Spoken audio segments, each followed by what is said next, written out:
দেখছে মোরা গেলে সব মত গুস্ত না নাই গুস্ত না লাগে প্রিয় কৃষক বন্ধুরা কবি মধ্যে পশলা দিতাছি এই যে ভিথিরি অ্যান্টিবায়োটিক তারপরে কাস্টোডিয়াম তারপরে আবার এই ওষুধটার নাম বললাম না আমি টাটা কোম্পানির এই যে BLITOX আমার প্রিয় কৃষক বন্ধুরা আপনারাও আমি নিজের বিভাগ খাড়াইয়া প্রবাসী গ্রুপ মারছিলাম ছাড়ে নাই পরে এখন দেখতেছি কাস্টোডিয়া ছাড়া আমার পছলা যাব না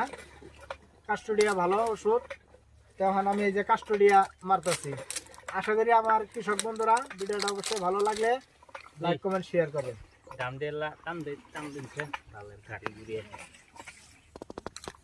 এই যে দেখেন দেখাই দেন এই যে 4টে মেশিন বড় হইতেছে দেখাই দাও দেখাই দেন 4টে স্পিয়ার মুখ দিয়ে বলো এই যে এখানে দেয়া হবে এই স্পিয়ার সাইড দিয়ে এই যে সাইডে ভরা নাইতাছে এই যে এই খুব দেওয়া হবে আটা করে দিন নেনো আর আদা আবার আরেকটা দিবেন